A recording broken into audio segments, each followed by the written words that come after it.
Hello, welcome to Kontrol Energy's YouTube channel. Here with me is Paul Ghezzi, the CEO of Kontrol Energy. How are you doing today, Paul? I'm well. How you doing? I'm having a pretty good morning so far.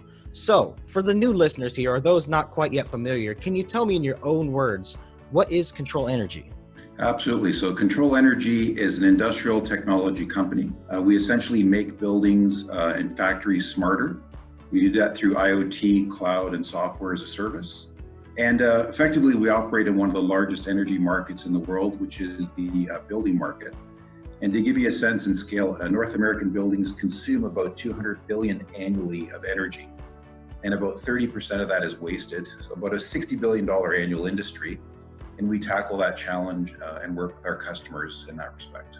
I see. So you're really trying to update an old industry that could really benefit us all. So primarily we are in what we call the retrofit market, which is to take existing buildings and make them smarter and better. We're also involved in some new build opportunities. And the two primary areas are energy consumption and demand, and also the emissions. So effectively, if you're making a building 40% more energy efficient, you're also going to reduce the emissions being produced. And right now, buildings produce about 40% of the world's greenhouse gas emissions. So in our client base, it's really about saving the customer money, updating their technology, and helping them on their emissions. Yeah, it sounds like a win-win. It's a win for you, win for the customer, and a win for the environment. Absolutely. So in our customer base, typically a customer would look for something like a 3-year payback in working with Kontrol, which effectively means they're generating about a 30% return on their invested dollar on anything that we're solving for them. From our perspective, we have large industrial customers, blue chip. And on the emission side, if we're taking care of an energy reduction problem, we're also helping them solve an emission challenge. I see. That's pretty good, 30%. That's really good. Yeah, so typically large industrial consumers are looking for high paybacks. If they're going to make changes in their existing buildings and they're going to save energy, you have to do it in a way that gives them a very high payback. And that's what really drives our technology solutions. So the software as a service, the cloud, and the IoT are all designed to provide visibility, manage in real time, added controls, but also fast payback to the customer. I see. It takes a lot of incentive to move these larger customers then. Well, I think any, kind of large industrial player is looking for solid returns on their investment. So if you've got a plant, for example, a large industrial facility, why make a change if it's not going to make you money? You can make money in your business. You don't need to manage the facilities or the utilities. But what we're seeing is a lot of pressure on electricity prices, on natural gas at the facility level. And those are all things that are driving, people to get way more efficient. But the important part of that is doing it in real time with enhanced visibility and controls, which is what we do through our platform. Awesome. It really sounds like you guys are doing something good. From there, though, can you tell us more about what your role in the company is and what you've been working on these past few months? Sure. So I'm the CEO. I'm, very invested in the future of this company, very excited about where we're going. On a day-to-day basis, I run the company. I look at acquisitions. I work with large customers. And, really what I think about most of the day is how do I drive shareholder value? How do I grow this business and this company? I see. And you're kind of known as an industry leader in renewable energy with plenty of experience in the field. How did you wind up as the CEO of this company in the first place, Paul? And where did you get started? Yeah, so I've been involved in the renewable sector since about 2007. I started in the solar industry. And at that time, it was about putting energy on the grid. There was about an 8-year boom in that sector. What's happened since then is most governments have pulled back from large CapEx. And what we're seeing now, which is really the European model, is do more with less, which effectively means you have to get way more efficient and squeeze those efficiencies out of your existing building stock. So if we go back to the first point I made, if 30% of energy is wasted due to inefficiency, there's about 60 billion a year in North America that we can extract as value. And so I think it's important why I'm excited about Kontrol is I've seen the transition away from large kind of solar plants, wind plants being built.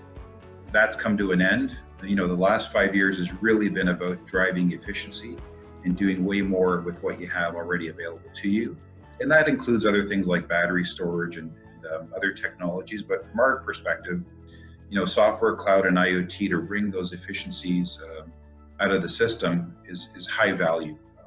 for our shareholder base. Yeah, I don't think your average layman or even your average investor would quite understand just how profitable efficiency really is. Absolutely. So if you think about who are the dominant players in our market, so you could think of Siemens, Schneider, Honeywell, kind of large integrated conglomerates globally that are working in this sector. Then you've got a very fragmented kind of small sector underneath that's rolling up. So this is a very profitable industry once you get to large scale, and that's about 50 million of revenue. We started our journey at about $1 million of revenue. We're running at about 16, and the stated goal has been to take this to 100 million over 5 years. Organic growth, acquisitions, and scale, and there's ample opportunity in the industry. We trade as a public company in Canada on the CSE and also on the OTCQB. I'm sure we'll share our symbol at some point, but it's KNR in Canada and KNRLF in the US. And we've decided to do this as a public venture and grow the company that way for various reasons. But yeah, it's a massive industry that's consolidating and rolling up, and we're part of it. I see. I mean, even going from 1 mil revenue to 16 mil revenue is a pretty big accomplishment. So we've been rated as one of Canada's fastest growing companies for 2 years in a row. We're excited about that. But, when you think about the rate of acceleration, there's a critical mass. So 1 to 16 is great, but critical mass really in the public markets is about 50 million.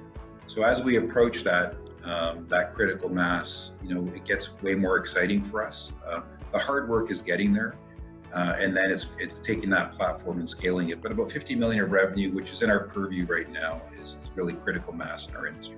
Well, it sounds like you guys have good plans to get you there. And one of those plans, you guys have began this campaign to kind of get weekly updates out to people to increase the transparency to the investors and increase the relations. What's your thoughts on this campaign? So one of the things we always laugh about in the office is we're one of Canada's fastest growing companies and nobody knows us. So the idea is really just to share our story, let people know what we're doing, let people know why we're excited about our business, let people know that we're big investors in our own platform, and really just get the word out. And it's a crowded market out there in terms of getting your message out, and I think this will just help us let people know what we're doing and share our exciting story. Yeah, you could say there's it's good to kind of build in the dark and then show the world what you've been working on, which seems to be what you're going for here. So I think there's a truth in that. We've been what I would call light on the marketing and heavy on the execution.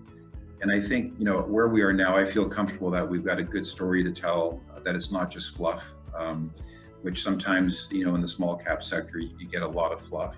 So we've executed. We're now at the point where we think the story needs to be told. And as we scale, I think the story gets better and better. And again, the stated goal is to get to 100 million.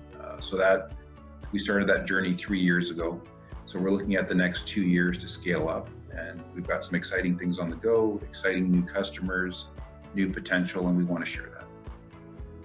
All right. So what can we come to expect then in these upcoming weekly announcements? So I think we've got some, large customers that we've just brought on. We want to be able to share what we're doing for those customers. We've just opened up a relationship in Saudi Arabia, which is exciting for us in terms of scale potential. We've got some pilots that are coming to a close with some pretty significant customers. And I think once the market understands what we're doing, some of the names that we can share in the future, really that's the goal here, is to let people know what we're doing, who we're doing it for, and quarterly results, all those wonderful things coming up that we want to share with our shareholders and new shareholders potentially. All sounds good, Paul. Thank you for coming on. What are your guys' tickers again? So we trade on the CSE, the junior exchange in Canada, as KNR, and on the OTCQB market in the US as KNRLF. All right, thank you. Stay tuned for further updates, guys, and don't be afraid to join the Telegram and join the discussion. Thank you for your time, Paul. Thank you.